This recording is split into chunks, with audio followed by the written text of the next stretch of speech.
A verdade existe? E se ela existe, em que é que consiste a verdade? O que é a verdade? Eu convidei matemáticos, físicos, neurofísicos, filósofos e metafísicos que nos vão responder a estas perguntas. Bom, essa pergunta, como toda boa pergunta filosófica, possibilita uma séria reflexão. E eu não acredito que a filosofia seja só útil pelas perguntas que faz, mas também pelas respostas que dá. E essa pergunta nos informa muitas coisas. A verdade existe. Nós não poderíamos respondê-la se a verdade não existisse em algum nível. Não poderíamos compreendê-la se não existisse uma verdade de algum tipo. Não poderíamos formulá-la se quer pensar sobre essa questão. Então comecemos. A verdade existe. Por que não poderíamos formular essa questão se a verdade existe? Porque para formulá-la, tenho na minha consciência, ou na consciência do sujeito que se indaga sobre a verdade, o próprio conceito de verdade. Então, pelo menos em nível conceitual, a verdade existe. Claro que a pergunta é interessante se a verdade existe objetivamente. Para expressá-la, a verdade existe? Para perguntá-la, deve haver uma correspondência entre o meu estado mental de questionamento e esta formulação. Então, só posso formular a questão se a verdade existe se houver a verdade, ou seja, uma correspondência entre o meu estado de inquietação, de inquirição e a formulação da questão. Só posso compreender a pergunta, isto é, dois interlocutores. Um pode entender a pergunta do outro se houver a verdade na comunicação. E o que é a verdade na comunicação? Se a indagação do sujeito que pergunta é idêntica ou corresponde de algum modo ao questionamento entendido por esse cidadão, não é? Por esse segundo sujeito que entende. Então, há verdade na comunicação quando os conceitos, ou ideias, ou perguntas, ou afirmações têm uma certa correspondência. Portanto, temos aí verdade na comunicação. E só posso respondê-la se existir a verdade, porque a verdade existe? Posso responder sim, não ou não sei. Em qualquer modo, tem uma verdade presente. Se eu digo que sim, já estou dizendo que a verdade existe. Se digo que não, vai ser verdade de que não existe a verdade. E se eu digo que não sei, eu sei que não sei que a verdade existe. Portanto, tenho aí um nível de verdade. Não é? Bom, então vem a pergunta mais interessante do que propriamente se a verdade existe. O que consiste a verdade? Não é? Qual a essência da verdade? O que é a verdade? A verdade é uma certa correspondência entre pensamento e afirmação. Então nós dizemos que uma proposição é verdadeira sem somente ser a correspondente no mundo real se dá, se verifica. Então digo que P é verdadeiro sem somente ser P é um fato. Então temos aí a famosa definição correspondencial ou de adequação da verdade. De modo mais simples, eu posso dizer uma afirmação é verdadeira se digo que é aquilo que é ou se digo que não é aquilo que não é. Consequentemente, uma proposição é falsa se eu digo que não é aquilo que é ou digo que é aquilo que não é. Não é? Essa aí é a noção de Aristóteles sobre a verdade, muito antiga, portanto, e que foi consenso por muitos séculos até a época do pós-modernismo. Bem, de qualquer modo, ante a pergunta se existe a verdade ou o que é a verdade, temos três posições possíveis. Posso dizer não existe verdade nem falso, nem falsidade, nada é falso, nada é verdadeiro. Isso corresponderia ao que nós podemos chamar de ceticismo. Mesmo que existisse, não posso saber se é verdadeiro ou falso. Né? Então, estou no nível do cético. Posso responder toda a verdade relativa, isso aí corresponde a um certo relativismo, e posso dizer que a verdade é aquilo que funciona, né? Que é a noção pragmática de verdade. Gostaria de compartilhar com vocês a tradução de uma fábula de Esopo, que eu traduzi direto do grego, na versão de Bábrios, número 126. É uma fábula sobre a verdade. Viajando um homem pelo deserto, encontrou parada a verdade, sozinha. E lhe perguntou, por que motivo, ó anciã, habitas o deserto, abandonando a cidade? Das profundezas de sua sabedoria, ela respondeu, porque entre os antigos, a mentira era companhia de poucos, mas agora está junto de todos os homens. Bom, se sabemos o que é mentira, necessariamente precisamos de um referencial de verdade. Caso contrário, tudo seria permitido, não haveria certo e errado, poderíamos fazer o que quiséssemos sem nenhuma consequência. Bem, sendo físico, eu tendo a encarar essa questão da verdade, a respeito da existência ou não da verdade, do ponto de vista dos fenômenos naturais, daquilo que a gente conhece a respeito do universo nos dias de hoje. E eu preciso dizer uma coisa para vocês, do ponto de vista pessoal, algo que foi extremamente importante para mim quando eu era menino ainda, foi descobrir, para meu espanto, que existia uma ordem racional por trás de todas as coisas, que as coisas não aconteciam no mundo físico de maneira caótica, que na verdade existiam leis que governavam esse universo, os fenômenos todos que a gente presencia e dentro dos quais nós existimos, nos quais nós estamos imersos, aos quais nós estamos submetidos continuamente. Então, confesso a vocês que esse é um aspecto que até hoje me causa um grande efeito pessoal. O fato da existência de razão nos processos naturais, de uma ordem natural nos processos naturais, e que, de alguma forma, nós tenhamos, através das nossas capacidades cognitivas, condições de entrar em ressonância com esses aspectos racionais e usar a nossa própria razão para entender o que é que aquilo significa, não é? Então, assim, gradualmente, o homem chegou à concepção, chegou à ideia de lei natural, não é? Então, isso surge ali no início da ciência moderna. Creio que um dos primeiros pensadores a expressar isso por escrito, numa obra publicada, foi René Descartes, não é? E Descartes faz uso explícito da ideia de leis naturais, e ele estabelece também explicitamente uma conexão de leis naturais com aquele que seria o legislador, o Deus criador de todas as coisas. Então é importante reconhecer isso, que nas origens da própria ciência e na origem do conceito de lei natural, existe por parte daqueles que criaram esses conceitos a conexão com um criador, com um legislador que daria origem a essas leis, não é? Há um fato curioso a respeito disso, que nos dias de hoje há pessoas advogando a ideia de abandonar-se os conceitos de leis naturais, justamente por quê? Porque ele apontaria para a necessidade de um legislador, não é? Porque, afinal de contas, se nós admitimos que há leis que comandam os processos naturais, que dão sentido, que governam esses processos naturais, a grande questão é, de onde vêm essas leis?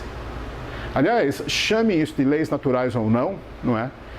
Tendo em vista o fato de que os fenômenos se dão através de ocorrências regulares, repetíveis e, portanto, analisáveis, não é?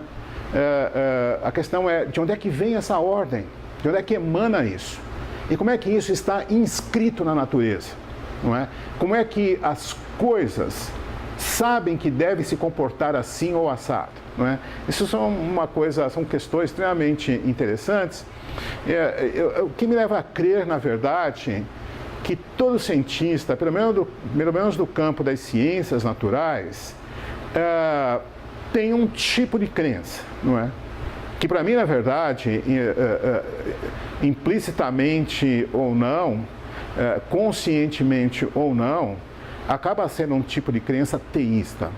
E a crença é a seguinte, a crença de que toda vez que eu penso num projeto científico, na ideia de me lançar numa investigação científica, eu presumo que lá na natureza existe de alguma forma algo encoberto que ainda não foi revelado e com o uso da razão, dos métodos científicos, de equipamentos, procedimentos e tal, eu vou conseguir trazer à luz, interpretar e transmitir às outras pessoas com condições de compreender isso, racionalmente. Então, o procedimento científico e a própria ciência em si, na minha opinião, ela só pode existir se a gente acreditar que há uma verdade objetiva, independentemente de qualquer pessoa, e que se manifesta, tá certo, nas regularidades da maneira como a gente percebe o cosmos funcionando como um todo, não é?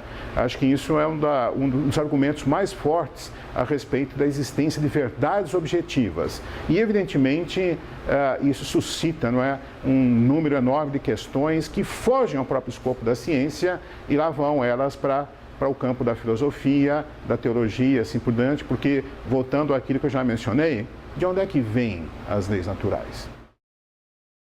A questão da verdade, eu trabalho principalmente na epistemologia e si liga muito a um tema fundamental da epistemologia contemporânea, ma da epistemologia no geral, que é o tema do ceticismo.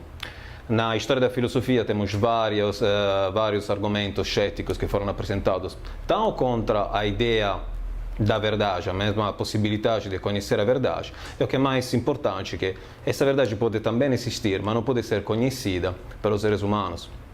O que nos leva a quella specie di ceticismo baixo, ceticismo generalizzato che podemos ver no debate contemporâneo, especialmente sobre temas de moral ou também temas científicos ou epistêmicos, seja tudo é uma questão de opinião, a verdade é inconhecível, tudo é uma questão fundamentalmente de opinião.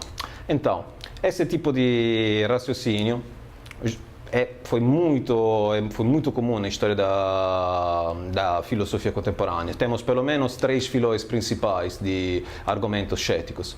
O primeiro é o argumento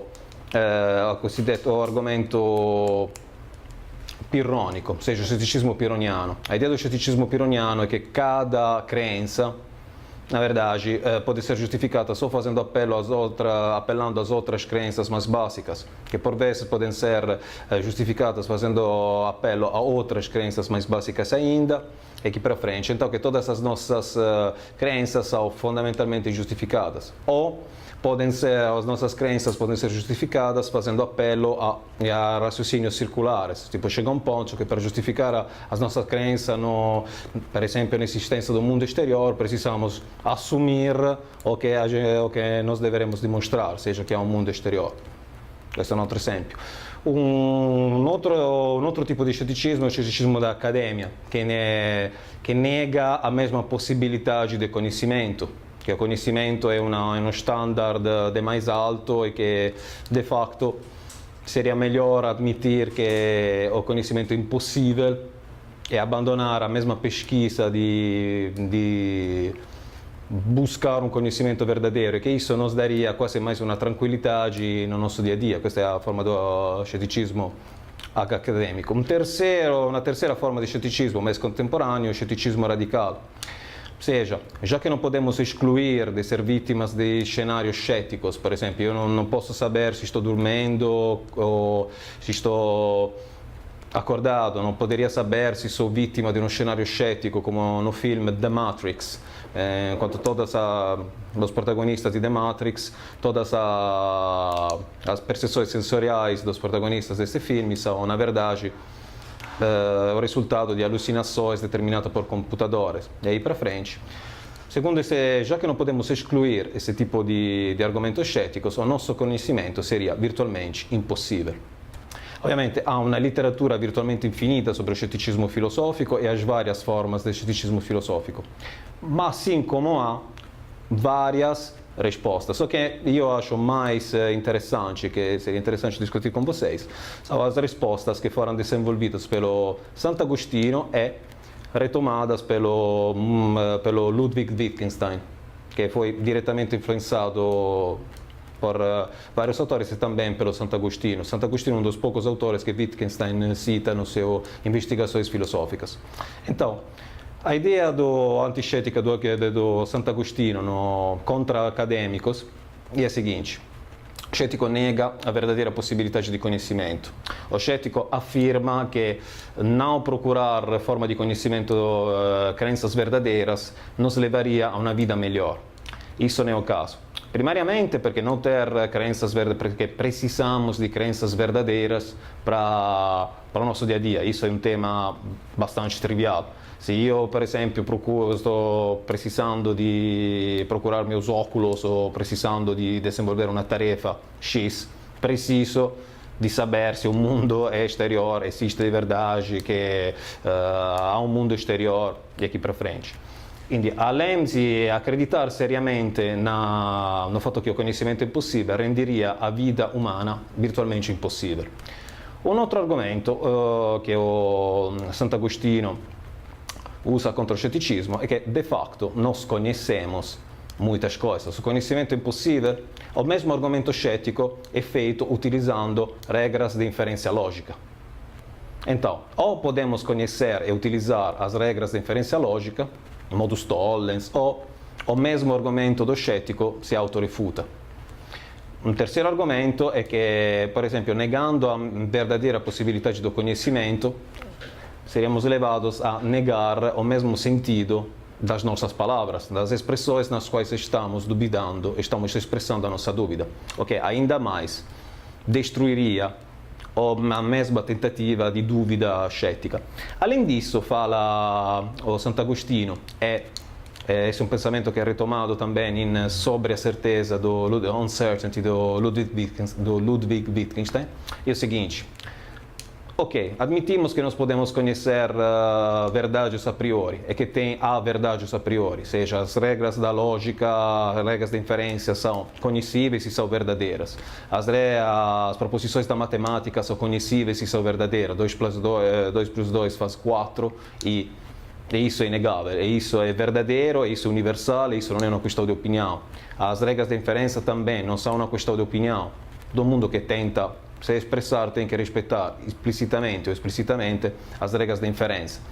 Mas os nossos sentidos nos podem enganar, como nas hipóteses céticas.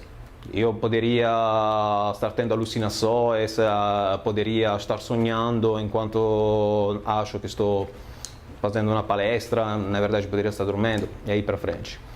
Questo parece un argomento particolarmente poderoso, ma come mostra o Sant'Agostino, a verdadeira, e o Wittgenstein também, a verdadeira possibilidade, o fatto do erro, pressupõe que há um mundo exterior.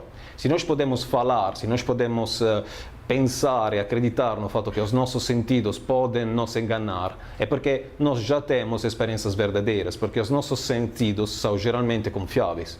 E assim podemos distinguir o que é um sentido verdadeiro, o que é uma crença verdadeira acerca do mundo e o que não é uma crença verdadeira acerca do mundo. Então, a mesma possibilidade de erro pressupõe que há uma verdade, que há um mundo exterior e pressupõe a mesma expressão de dúvida cética radical, pressupõe toda uma bagagem de conhecimento que o cético aparentemente nega, mas que na verdade está utilizando. Com relação à verdade, uma das objeções que se levantam é a do relativismo. Nesse sentido, a verdade seria relativa de acordo com o espaço e com o tempo, ou ainda de acordo com a opinião das pessoas, uma vez que as opiniões variam sobre uma mesma matéria. O problema é que defender o relativismo enquanto tal tem vários problemas. Nesse sentido, então, nós vamos abordar aqui 4 pontos a esse respeito. O primeiro ponto é que a afirmação de que a verdade é relativa, ela é em si mesma contraditória. Porque, ao se afirmar que a verdade é relativa, pretende-se que essa afirmação seja ela por si mesma verdadeira, ou seja, pretende-se que a afirmação de que a verdade é relativa seja verdadeira. Porém, se a verdade é relativa, ela seria relativa também a essa proposição, a essa afirmação. Nesse sentido, seria falso que a verdade seria relativa, porque essa mesma afirmação pretende-se como verdadeira. O segundo ponto refere-se à cognição humana, ou seja, o modo como nós entendemos, compreendemos as coisas, e enfim chegamos à verdade. Seguindo a tradição filosófica de autores como Aristóteles, Tomás de Aquino, Kant e contemporaneamente Bernard Lonergan, nós aprendemos a verdade através do juízo. O juízo é um ato reflexivo que aprende as condições de verdade de uma coisa e faz uma afirmação ou negação acerca daquilo. Por exemplo, está chovendo? Só podemos determinar se está chovendo ou não se nós verificarmos se o que está caindo lá fora é de fato chuva ou se é alguma fonte artificial que está gerando a água que está caindo. Um outro exemplo seria: determinada teoria é verdadeira ou falsa? Nós só conseguimos determinar se uma teoria é verdadeira ou falsa verificando as condições de verdade que tornam aquela teoria verdadeira. Ou seja, verificando se o que aquela teoria diz corresponde ou não aos fatos e à realidade. Nesse sentido, apreendendo-se as condições de verdade de uma dada proposição ou de uma dada questão, o juízo afirma ou nega algo a respeito de alguma coisa. Isto é, afirma se algo é o caso ou não é o caso, se é verdadeiro ou se é falso. Nesse sentido também, se não tivéssemos o juízo, as coisas permaneceriam indeterminadas, ou seja, não seria possível determinar que uma coisa não é outra, que isso é diferente daquilo, ou que tal coisa difere de outra, ou seja, tudo permaneceria indeterminado. Portanto, a função do juízo é fundamental que nós percebemos em diferentes épocas e culturas e nos diferentes departamentos do conhecimento humano como as coisas se dão dessa forma, ou seja, verificam-se as condições de verdade, há uma verificação envolvida no processo e, dada essa verificação, se as condições de verdade são cumpridas, se afirma ou se nega se aquilo é ou não o caso, se aquilo é verdadeiro ou falso. Claro, pode acontecer de algo não ser totalmente verdadeiro ou totalmente falso, mas aí entra a probabilidade. Só que no fundo, sendo ou provavelmente verdadeiro ou provavelmente falso, algo vai se relacionar ou à verdade ou à falsidade daquela coisa. Isto é, ou vai ser provavelmente falso ou vai ser provavelmente verdadeiro. Em função dos juízos, portanto, aquilo que nós experienciamos, entendemos, conhecemos, as coisas permanecem determinadas, ou seja, conseguimos distinguir uma coisa de outra, ver aquilo que é e aquilo que não é. Mas resta uma questão, aquilo que nós percebemos, aquilo em que nós acreditamos, as nossas opiniões correspondem aos fatos, correspondem às realidades? Inúmeros exemplos poderiam ser fornecidos nesse sentido. Entre outros, podemos citar 2 tipos de exemplos, um com relação à natureza e outro com relação às nossas capacidades mentais. Com relação à natureza, poderíamos construir uma ponte em um determinado país, usando-se as leis da natureza conhecidas, e em um outro país, num outro continente, poderíamos construir a mesma ponte, porém ignorando-se completamente essas leis ou usando leis completamente distintas que não são aquelas que são verificadas pelas ciências ou pelas próprias leis da natureza que são conhecidas. Nesse sentido, a ponte construída nesse primeiro país permanece de pé, mas pergunta-se por que é construída em outro país, ignorando-se as leis conhecidas, por exemplo, a lei da gravidade, ela não permanece de pé, mas se destrói, rui, cai. Poderíamos citar o caso das vacinas na medicina.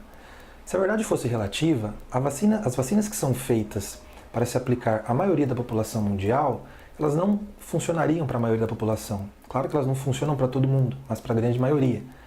Se a verdade fosse relativa, essas vacinas se aplicariam apenas a algumas culturas ou apenas a algumas pessoas. Mas a gente não vê que isso seja o caso. Pelo contrário, nós vemos que ela se aplica nas mais diferentes pessoas e inclusive em diferentes épocas. Por fim, nesse sentido, há realidades concretas com relação às capacidades mentais que nós possuímos. Por exemplo, nós temos memória, inteligência, vontade, entendimento, capacidade reflexiva, entre outras. Essas capacidades mentais, nós percebemos que acontecem na maioria dos seres humanos. É difícil nós negarmos que algum ser humano não entenda, que algum ser humano não reflita, que algum ser humano não tenha memória, que algum ser humano não tenha vontade. Essas, portanto, são matérias filosóficas ou assuntos com os quais a filosofia lida e que não são relativos. Por fim, existe o relativismo também com relação à moral, ou seja, as verdades morais seriam relativas de acordo com a época e com a cultura, ou de acordo com as pessoas. Cada um teria os seus próprios valores, os valores seriam relativos. No entanto, há aquilo que os autores chamam de mínima moralia, ou seja, mínima moral, ou ainda de lei moral natural, ou ainda outros de direito natural. O que isso significa em resumo? Significa que é uma comunidade mínima de valores nas diferentes épocas e culturas, nas mais diferentes pessoas. Então existem uma série de valores comuns nas diferentes épocas e culturas. Entre vários exemplos, há o exemplo da própria verdade. Se nota nas diferentes culturas e épocas que as pessoas não gostam de serem enganadas, as pessoas não gostam da mentira. E, até onde se sabe, não se vê como alguém aceitando, sem problemas, uma mentira, ou aprovando a mentira, ou endossando a mentira como uma coisa muito boa. Pelo contrário, nós vemos em diferentes culturas, em diferentes épocas, as pessoas prezando pela verdade e evitando a mentira. Um outro exemplo é o valor da justiça. Em diferentes épocas e culturas se percebe que as pessoas prezam pela justiça. Se elas sofrem perseguições, se elas têm sofrimentos, se elas sofrem injustiças tal como nós entendemos, como opressões, difamações, enfim, uma série de outras coisas que são consideradas como injustas. Essas pessoas não aceitam tais coisas sem problemas e sem questionamento. Elas reagem, procuram fazer justiça. Um outro exemplo ainda seria a questão da bondade. Em diferentes épocas e culturas, se observa que há um cuidado especial com crianças e idosos. Então, há um aspecto de caridade para com crianças e idosos. Enfim, entre outros exemplos. Fechando essa questão, portanto, o fato de existirem diferentes valores morais nas diferentes culturas e épocas não significa que não exista uma comunidade mínima de valores entre essas culturas e nessas diferentes épocas. Como que nós chegamos ao conhecimento, então, dessas verdades morais objetivas em diferentes épocas e culturas? Através do estudo dessa chamada lei natural moral. Após os depoimentos que acabamos de ouvir e as respostas, tomando vários aspectos das ciências como um todo, não só de humanidades, como também das ciências exatas, das ciências experimentais, chega-se à conclusão que existem realidades intelectivas, realidades naturais e realidades científicas. Portanto, a verdade existe, a verdade consiste nessas realidades.